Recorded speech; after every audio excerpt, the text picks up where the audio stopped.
You're listening to Civic Media. You can tune into any of our live shows on any radio station across the state with the Civic Media app. Find us in your phone's app store and listen anytime, anywhere.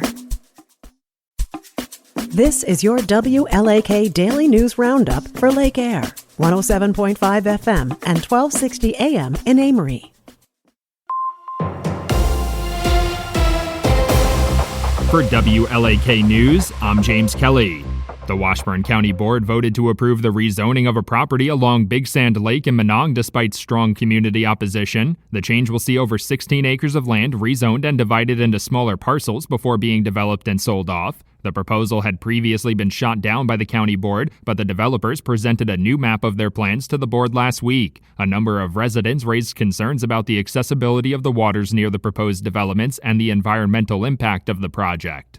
The Wisconsin Department of Natural Resources is reminding boaters to take steps to stop the spread of aquatic invasive species as part of the annual Great Lakes Landing Blitz. The event runs from Monday to July 13th and aims to increase awareness about the dangers that aquatic invasive species pose to the state's waterways. Boaters can do their part to prevent the spread of invasive species by inspecting their equipment before and after use, removing all mud and plants from their gear, and draining all the water from their boats and vehicles. A pair of bills aimed at increasing the amount of nuclear energy production in Wisconsin have passed in the state legislature. One of the bills directs the state to conduct a nuclear siting study in an effort to identify potential locations for nuclear power generation. The Wisconsin Public Service Commission has estimated the study would require at least $1 million of funding to complete. The other bill would establish a temporary board to plan and hold a nuclear power summit in Madison. Both bills now head to Governor Tony Evers for consideration. Wisconsin Credit Union has announced the start date for their annual summer food drive aimed at helping kids who no longer have access to school meals. In a press release on Thursday, the organization announced that all of their offices will participate in this year's Schools Out summer food drive from July 7th to July 19th. The company has offices across western Wisconsin, including Eau Claire, St. Croix, Polk, Washburn, and Barron counties. Both non-perishable food items and monetary donations will be accepted through the food drive. The Wisconsin Department of Natural Resources is reminding ATV and UTV riders to practice proper safety this summer. The agency is reminding residents that riders between 12 and 16 years old are required to complete a certified ATV safety course before they're allowed to operate one alone. Riders of all ages should also remember to use proper safety equipment like helmets and seatbelts to protect themselves from serious injuries in the event of a crash. About 80% of serious ATV and UTV injuries occur in low-speed rollover crashes. Wisconsin has joined yet another multi-state lawsuit against efforts taken by the Trump administration to slash federal funding. Attorney General Josh Kaul announced the new lawsuit this week, which challenges the administration's position that it has the power to cancel grants when it determines that the grants no longer meet agency priorities. The lawsuit specifically challenges a single clause in the federal regulations of the Office of Management and Budget, which the Trump administration has cited to claim it does have the authority to cancel those grants.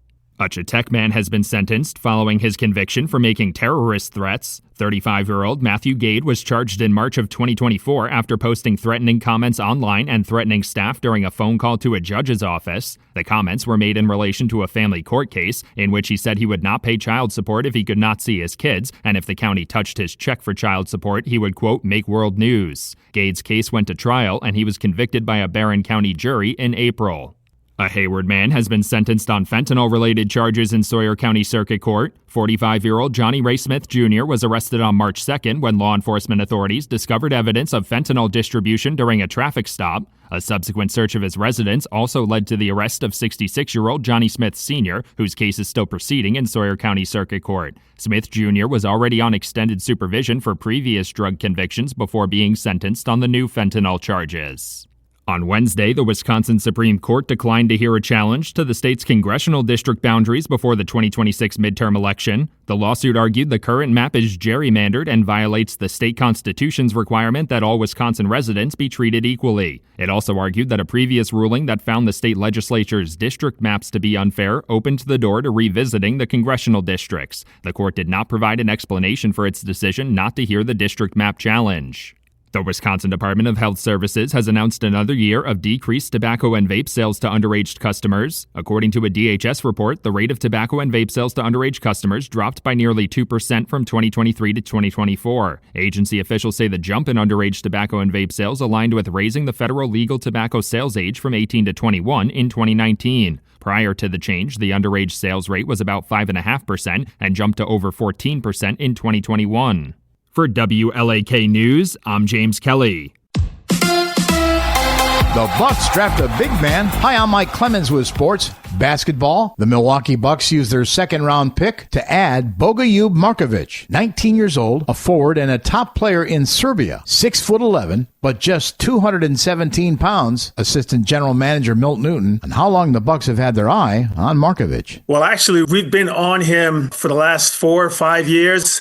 They were very high on him. Obviously, a little bit thinner right now. Got to get stronger, put on some more weight, but we've been on him for the last 4 or 5 years. The Bucks also signed Alabama's Mark Sears to a two-way deal. Meanwhile, a lot of excitement across the state that Milwaukee's Con Knippel, after just 1 year at Duke, went as high as 4th overall in the draft to Charlotte. Knippel says he met with the Hornets in Chicago last month. Yeah, I mean, having the interviews at the Combine and then in my visit there with the team. And so I'm super glad they pulled the trigger, and I can't wait to be a Hornet. With sports, I'm Mike Clemens.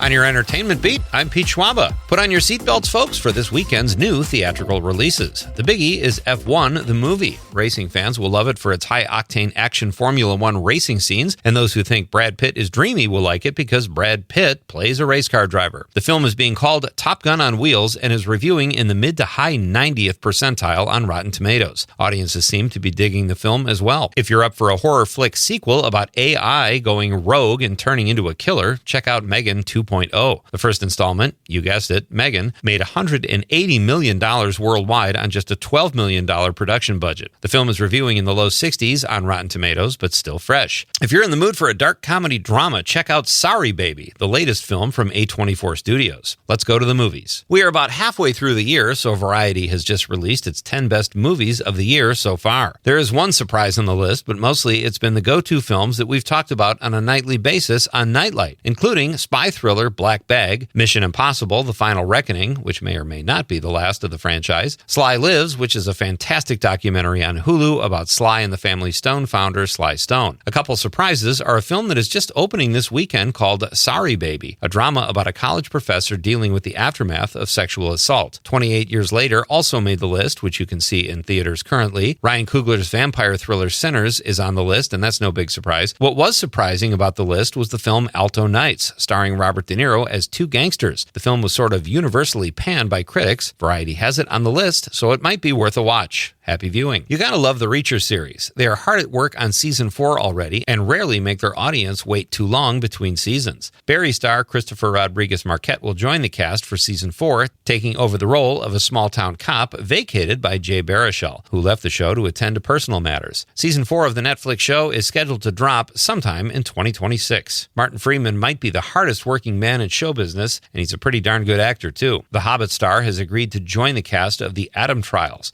a psychological thriller directed by River Wild filmmaker Ben Kitai. Young Sheldon's Ian Armitage will also be part of the cast. The plot follows two parents who will do anything to save the life of their terminally ill son, but with unexpected side effects. The project is still in the early stages of production, so stay tuned.